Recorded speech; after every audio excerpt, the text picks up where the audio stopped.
Howdy guys, this is Grant with Frontier Truck Gear. Today we're going to go over the install for the 2025 Chevy Tahoe grill guard. So you notice we have brackets already in. We kind of skipped a few steps because we're in the design process. But we're going to go over what you're going to need and a couple of the ins and outs of this install. It's not too bad, all things considered. You're going to need a T15 Torx screwdriver to take out this little deflector plate. You also need, I believe it's a 9/32 socket on one side to take out the other screws. That's right under here. Basically take that out. You notice we took out a little corner piece. You don't actually need to take that out, but it's easier for us to view everything. So if you can't get your hands in there, you might want to take those out too. Things to be aware of, at least in the diesel, we have a block heater plug that runs to the inside corner here. We're going to have to relocate that. It was located here. Yours will be located here if you have the diesel. But now we relocated it underneath. It's really easy. You just drill a 1-inch hole, and it's got its own little plug that snaps right in there. This is where we relocated that plug. You know, it's kind of behind the bracket. It's kind of up here, but it's out of the way. We, wanted it to be protected from ground travel, rocks and stuff, but also it needs to be accessible. So that's where we chose to do it. Doesn't really matter. Just don't, drill into something like your headlight or fog light or anything like that. So once you get your deflector plate out, and if you want to relocate your heater plug early, you have to cut out a section of this undermolding for the brackets to go through it. You'll notice if you have a diesel with the heater plug, it kind of exists right there, and there's some lines the little cover creates. We just followed those lines. You want to make sure you cut all the way to the bottom and all the way to the top, and then whenever you can, end it here in a clean way. There's kind of the end of the little inset section. We cut it right into there because you're going to need height to get your hand in for the bolts later on. We're putting bolts on the inside of the tube, and then on the other side here we just followed that same pattern and kind of matched it the best we could to keep it symmetric. And the you'll see the brackets are going to come through right in the middle there. So first thing before we put the brackets in, if you have sensors, which I believe most of them are equipped with, this is a High Country. The High Country has these little ultrasonic sensors. They pop in from the back. There's a clip on the top and the bottom. And it's a little bit of a gymnastics move, but through this little grate and through the hole that you just cut, you can kind of get the clips off and then very delicately push in the front. And you can work your sensor out.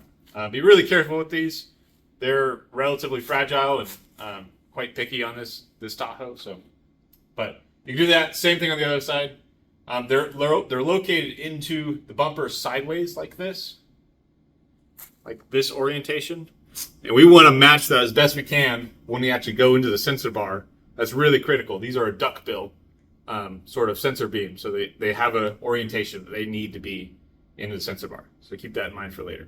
All right, we're on the passenger side of the vehicle right now, just to show you the bracket and the way we're going to install it.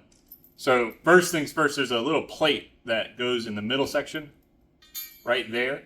There's going to be an additional plate. We're going to zoom into the bumper itself so you can see it. There you go. So we use that to catch the lip of the frame, and that kind of holds your bracket in place while you mess with the rest of the bolts. So one thing is there's 3 bolts that go into the frame. There's only 3 holes in the frame, but we have 4 bolts here. It's easier for us to keep it symmetric, and it gives us the option. But there's going to be 1 bolt in the rear, 2 bolts in the front.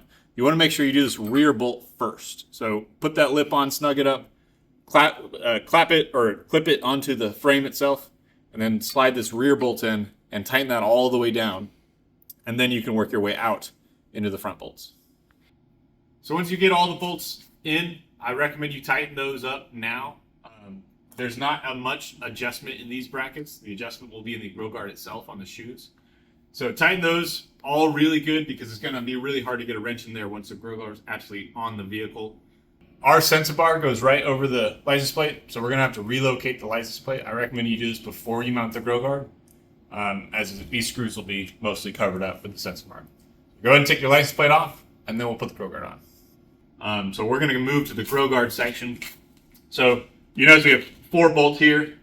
I recommend putting the top bolt in. So get the grill guard up, get a buddy, lift it up to the truck, put the top bolt in with washers, with your washer stack and your lock washer, and then your nut. We do the nut on the rear, looks better. And then you're just going to tighten it up, snug it up. Don't over tighten it now. And then put the other top bolt in. At this point, you should be able to lift the grill guard to level it to the truck. And there might be a little bit of side-to-side play that you can move the grill guard to match it up to the actual headlights here. And so you can adjust it onto the truck itself. And then once it's adjusted, tighten everything down really good, and we'll move to the sensors. So we got the grill guard on here. It's just loose, hand tight. So, obviously you tweak it in, but I want to go over the sensors real quick. So this is our sensor bar. So this is where you're going to relocate your sensors from the factory bumper into here. Remember that 180 degree or horizontal clocking is really important. The way that we relocate the sensors is with these rubber grommets. And we have these cutouts here. And so it just takes a little bit of doing.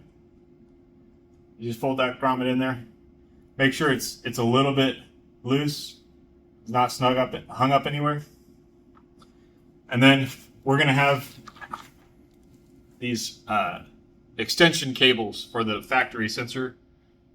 They just plug into that and then plug into the sensor, just like that.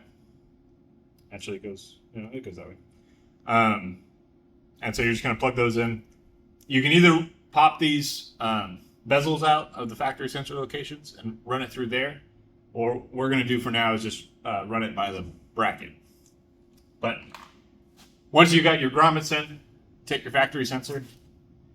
And I recommend, if you have any, like a silicone-based lube, nothing too aggressive. Like I said, these sensors are really, really fragile.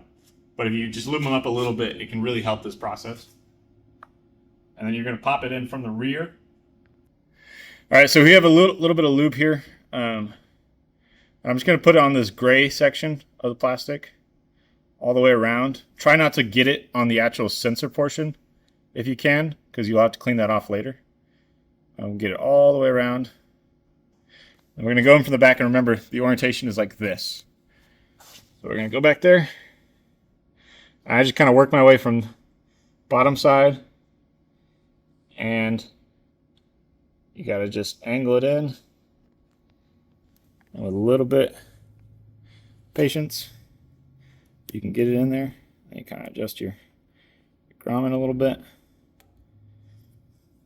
and then I'm going to check my clocking from the rear. It'll feel pretty good. And then you can go ahead and plug in your sensor extension and then tighten up your grill guard, and you should be ready to go.